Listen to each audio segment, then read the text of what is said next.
Fala galera, tudo bem com vocês? Professor Tigman, vem comigo estudando com o professor Tigman, mais um vídeo artigo. Hoje vamos falar de eletromiografia, hoje vamos falar de exercício de musculação, hoje vamos falar de remada na polia baixa. E aí?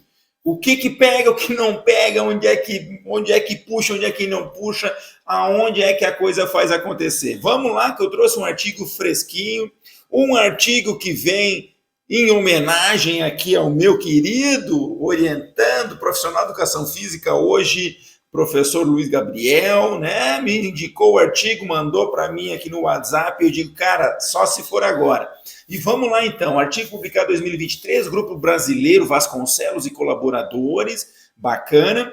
O efeito de diferentes pegadas da posição, né, do antebraço e também da posição do ombro em relação na ativação muscular do exercício puxada em cabo, tá? Então, um grupo aí brasileiro que está aí, né, São Judas Tadeu, Universidade aí, trazendo.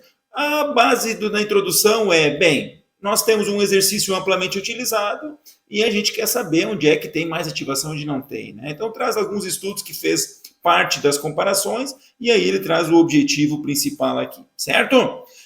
Vamos lá para os métodos, foram 2 sessões, né? Onde foram comparados 7 exercícios, já te mostro os 7 exercícios, esses 7 exercícios foram sorteados na sua realização, cada sessão teve sempre um aquecimento, uma avaliação de força isométrica e uma avaliação de exercício dinâmico, né?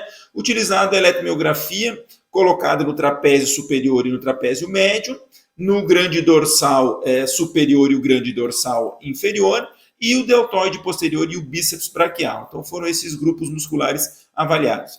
Homens e mulheres jovens participaram com experiência, e aqui nós temos os exercícios, tá? Deixa eu aumentar um pouquinho aqui para ti. Nós temos a situação pronada, né? Pegada pronada com os braços ao lado do corpo, a pegada supinada, palma da mão para cima, e a pegada neutra, né, com o antebraço na posição neutra, né, nem supinada nem pronada, e ainda uma rosca Scott aqui para avaliar a ativação do bíceps, né? E ainda na mesma situação, nós tivemos aqui a realização com modificação de posição do ombro. Então, esta aqui é a posição padrão, com os braços ao lado do corpo, 0 graus, essa é o padrão. E aqui a gente teve, então, 30 graus, 60 graus e 90 graus. Então, 90 graus com os ombros bem paralelos ao solo, certo? Então, todos os exercícios, a parte dinâmica foi feita de forma amplitude completa, né, com padronização de tamanhos, largura de pegada, tudo cada um individualizada, né? Foi feito um aquecimento sempre prévio em cada condição, foi avaliado a força com célula de carga, né, a força isométrica máxima por meio de células de carga, e também foi avaliado a parte de eletromiografia por meio da isometria e também por meio dos testes dinâmicos. Os testes dinâmicos eram feitos com 5 repetições, apenas 5 repetições, usando 50% da carga que foi coletada no teste isométrico, numa velocidade de 2,2. Tá? Os protocolos de eletromiografia todos aqui descritos, bem descritos, aliás. Então, a parte de força foi avaliada, a parte dos testes dinâmicos se avaliou apenas entre a segunda e a quarta repetição, a primeira e a quinta caíram fora, né? O que mais tem para dizer? E eu acho que era isso, tá? Estudo bem legal, bem descrito, bem compreensível. Vamos aos resultados. Está inscrito no canal, vamos lá, vem junto comigo, te inscreve aí, que agora tu vai saber o que acontece no exercício da remada baixa. Primeiro, força, tá? Veja bem, as posições pronada, supinada e neutra, ou seja, com os ombros neutros, com os braços ao lado do corpo, geraram mais força. As 3 posições, né, geraram mais força do que a situação com os ombros abduzidos a 90 graus. Né? Então, aqui nós temos uma média aí de uns 70, 80 kg força, enquanto que 90 a gente estava lá na faixa dos 60. Então, não é uma diferença tão grande assim. E também a posição pronada e supinada gerou mais força. Isso até me surpreendeu, que o pronada gerou mais força que a posição neutra, né?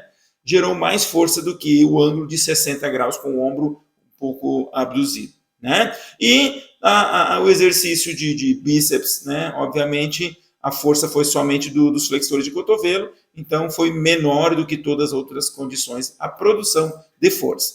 Daí nós temos aqui os dados descritivos, mas eles vêm em tabelas e gráficos. Aqui tem o pico de força, que eu vou direto aos resultados relativizados, que eles trazem um comportamento semelhante. Então vamos lá, gente, vamos ver o que se encontrou de resultado aqui. Olha só que bacana aqui. Olha só, eu não estou trazendo cada diferença, né? Tem vários sinais aqui que mostram onde estão as diferenças. Eu fiz uma ideia de comportamento do que aconteceu.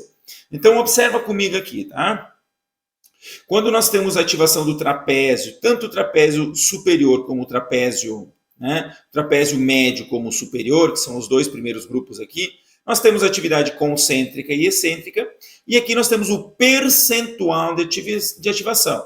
Então, o que eles fizeram? Eles fizeram o teste máximo em eletromiografia, depois fizeram o submáximo e fizeram um percentual. Então, se no máximo deu 500 milivolts e no submáximo deu 250, isso vale 50%, ok? Esta é a lógica do que a gente vê os estudos de eletromiografia. Então, quando a gente vê aqui o trapézio superior, a gente observa que nas condições com os ombros a 30, 60 e 90 graus, a ativação ela acaba sendo maior. Olha só, ela foi de 98 a 138. Ou seja, quanto mais abduzido, maior você tem uma ativação do trapézio. Comparado às situações com o ombro a posição de 0 graus. Ó, aqui variou de 57 a 70. Então você tem uma grande diferença.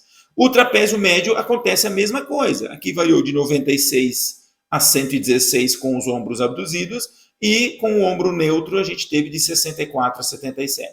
Ou seja, para trabalhar o trapézio você deve abduzir os ombros e quanto mais abduzido, mais você trabalha o trapézio, tanto o superior como a parte medial. Quando a gente vai para o grande dorsal, a gente tem um comportamento inverso. O grande dorsal ele tem uma maior atividade quando você tem ele numa posição neutra, né? Com ombros na posição neutra, e quando você vai para uma posição com os ombros abduzidos, essa ativação cai. Então, olha só, ela variou aqui de 53 até 67, as duas porções do dorsal, e quando ele está com os ombros na posição abduzida, ele variou de 24 a 53. Então, assim, 30 graus ainda se mantém um bom grau de grande dorsal, mas na medida que você vai aumentando a amplitude, você diminui. O deltoide repete o que acontece no trapézio, maior ativação do deltoide na medida que você tem ombros abduzidos e menor quando você está com eles na posição neutra. E o bíceps braquial, na posição pronada, ele tem pequena atividade, e depois da posição supinada, neutra, abduzida, ele tem um comportamento muito parecido. Tá? Teve algumas variações, mas muito parecido. Sendo que, obviamente, quando você faz ele só na flexão de cotovelo, lá na Scott, você tem 226%. Então, isso provavelmente, se nós fôssemos relativizar por esse dado do bíceps aqui, nós teríamos uma ativação bastante pequena do bíceps nesse exercício multiarticular de remada. Certo? Então, resumindo então algumas informações, né? A contração excêntrica sempre bem menor, 30% da concêntrica, é padrão. Trapézio médio, superior e o deltoide, quanto mais abduzido, maior a ativação desses grupos. Grande dorsal, tanto a parte superior como inferior, quanto mais aduzido, quanto mais ao lado do corpo, maior ativação. Bíceps braquial, na posição pronada, ele tem uma queda na sua ativação, né? E também, fazendo ele monoarticular, ele é mais potencializado. E quando a gente compara os diferentes grupos, né, a gente tem que tomar cuidado, que comparar grupos aqui, a gente tem uma coleta de dados de eletromiografia que pode ter algum erro de interpretação, mas a gente entende que uma maior ativação é encontrada no trapézio e no deltoide quando comparado ao grande dorsal. Então, um exercício que pode potencializar muito esses grupos musculares, certo? Quando a gente vai aqui para a discussão, deixa eu botar ela mais centralizada aqui para vocês, não tem muita coisa diferente, né? Traz as suas limitações, né? Que é específico para esse grupo que está aí. A gente sabe que a parte isométrica e dinâmica nem sempre conversam perfeitamente. E como conclusão, é o que a gente acabou de ver, né? Na medida, para produzir força, a gente tem que usar os ombros mais colado ao corpo, né? Os braços ao lado do corpo, com ombros na posição neutra. Na medida que você abduz, você favorece os grupos musculares mais superiores, trapézio e ombros. Na medida que você mantém a posição mais abaixada, você favorece grande dorsal e o grande dorsal e o grande dorsal, a parte superior e inferior. Certo, gente? Então isso, artiguinho bem legal, bem redondinho, bem ajeitadinho. Dá para ter uma ideia legal de como as coisas funcionam e espero que você esteja curtindo o material. Gente, estamos indo para fechar o 2º ano de canal, tá? Nós vamos ter novidades aí pela frente. Me acompanhe aí, tem muita coisa para acontecer. Valeu, gente. Um abraço e até mais.